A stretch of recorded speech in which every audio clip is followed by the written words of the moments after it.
Dear केंद्रीय विहार residents, आप एक सिचुएशन इमेजिन करें। दिन के 12 साढ़े 12 बजे का समय है। आपकी कॉल बेल बजती है। आप दरवाजा खोलते हैं। आपके सामने पीपीई किट पहनकर, हाथ में एक स्प्रे गन पकड़कर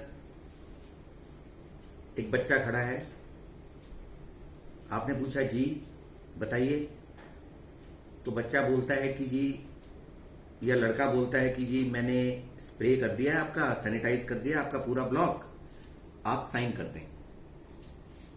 आप अपने फ्लैट से बाहर निकलते हैं। आप देखते हैं कि रेलिंग सैनिटाइज हुई। आपको लगता है कि नहीं हुई। आप उसको कहते हैं, बेटा आपने रेलिंग को सैनिटाइज किया? वो ना हाँ बोलता है ना बोलता है। वो जल्दी से पूरी रेलिंग्स को सैनिटाइज कर देता है। फिर आप जाते हैं लिफ्ट के दरवाजे की तरफ। देखते आपको पता लगता है कि ये तो बिल्कुल सूखा पड़ा है। आप पूछते हैं, बेटे आपने लिफ्ट का दरवाजा सैनिटाइज किया? वो आपके सामने फिर उसको सैनिटाइज करना शुरू कर देते हैं। फिर आप फ्लोर को सैनिटाइज करवाते हैं। फिर आप उनसे पूछते हैं कि बेटे आपने ऊपर के या नीचे के फ्लोर्स के लोगों से सिग्नेचर करवाए? उन्होंने कहा, नहीं सर, हमें कहा गया है कि पूरे ब्लॉक में सिर्फ एक व्यक्ति से या एक फ्लैट में रहने वाले से आपने साइन करवाने। अब आपके सामने इतनी सारी चीजें घट जाती हैं। और ये टीम कहां से आ रही है सैनिटाइज करने के लिए? ये वो टीम है जो हमारी बीओएम ने नियुक्त की है सैनिटाइजेशन के लिए। बीओएम ने अभी एक डिसीजन लिया था कि प्रत्येक ब्लॉक में फ्लोर वाइज प्रतिदिन सैनिटाइजेशन होगा, लेकिन कोई शेड्यूल नहीं दिया गया माई गेट पर।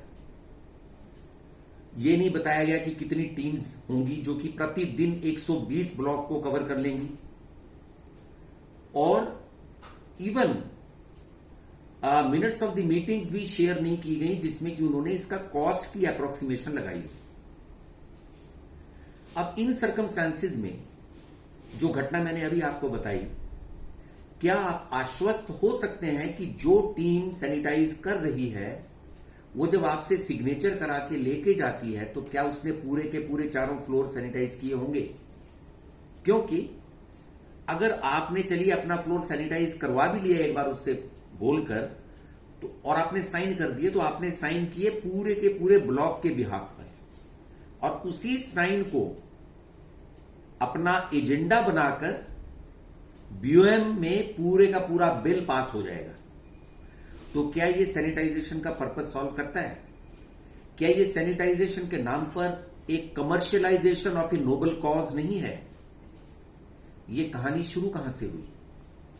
जब एक एक करके हमारे केंद्रीय विहार में कोविड के केसेस निकलना शुरू हुए तो लोग रेस्टिव हो गए, रेजिडेंट्स।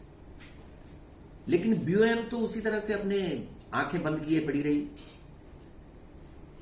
लोगों ने अपने पर्सनल एफर्ट्स करके कभी अथॉरिटी से सैनिटाइज करवाया ब्लॉक, इस तरह से काम चलता रहा।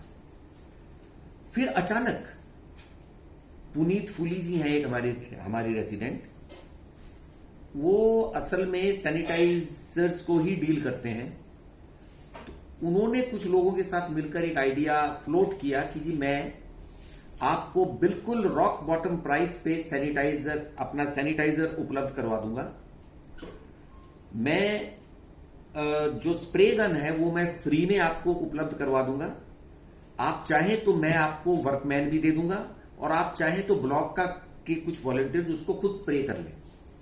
अगर वो पूरे ब्लॉक को स्प्रे करते हैं उस सैनिटाइजर गन से, तो कॉस्ट पड़ती है अप्रोक्सीमेटली 50 रुपीज पर ब्लॉक पर टाइम।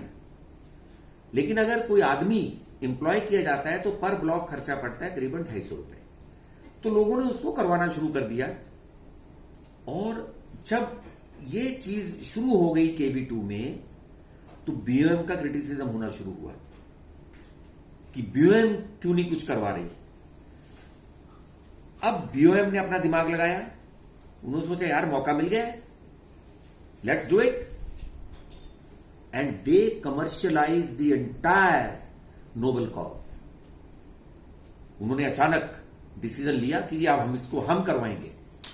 अगर आप करवाएंगे करवाइए, लेकिन आप करवा कैसे रहे हैं? जो एग्जाम्पल मैंने आपको दिया ये मेरे साथ ब्लॉक 54 में घटा है। उस बच्चे को यह तक नहीं पता था कि उसने सैनिटाइज किया भी है मेरे फ्लोर को या नहीं, तो मैं बाकी 4 फ्लोर की जिम्मेदारी कैसे ले लूं? सैनिटाइजेशन अगर बीओएम ने करनी थी तो ये प्रॉपरली मॉनिटर्ड होनी चाहिए थी। और बीओएम को डर क्या था? किस चीज से उनको डर था कि उन्होंने पूरा शेड्यूल नहीं दिया कि आज इतने बजे से इतने बजे तक ये ब्लॉक होंगे, इतने बजे से इतने बजे तक ये ब्लॉक होंगे, ताकि वो ब्लॉक वाले सचेत रहें और अपने सामने करवाएं। वो शायद बीओएम ने ये सोचकर शेड्यूल नहीं दिया कि अगर प्रत्येक ब्लॉक वाले सचेत रहेंगे, सजग रहेंगे, उनके सामने अगर ये करना पड़ गया तो मटेरियल कॉस्ट बढ़ जाएगी। तो भाई मटेरियल कॉस्ट अगर बढ़ जाएगी तो आपको क्या फर्क पड़ता है? पैसे तो हम दे रहे हैं, हमारे एओए के अकाउंट में से जा रहा है। अगर सैनिटाइजेशन हो रहा है तो it should be done in A proper way, it can't be commercialised. आज का ये जो टॉपिक था, इसके थ्रू मैंने आपको ये बताने की कोशिश की कि हमारी इनसेंसिटिव बीओएम जो है वो प्रत्येक नोबल कॉज को किस तरह से कमर्शियलाइज कर देती है। इनको किसी भी चीज को ट्रांसपेरेंटली करने की आदत नहीं है, किसी भी चीज को प्रोग्रेसिवली करने की आदत नहीं है, किसी भी चीज को फ्रूटफुली करने की आदत नहीं है। जो इन्होंने अपनी जो एक टीम लगाई सैनिटाइजेशन की, उसकी कार्य पद्धति से ये क्लियर हो गया। Thank you very much.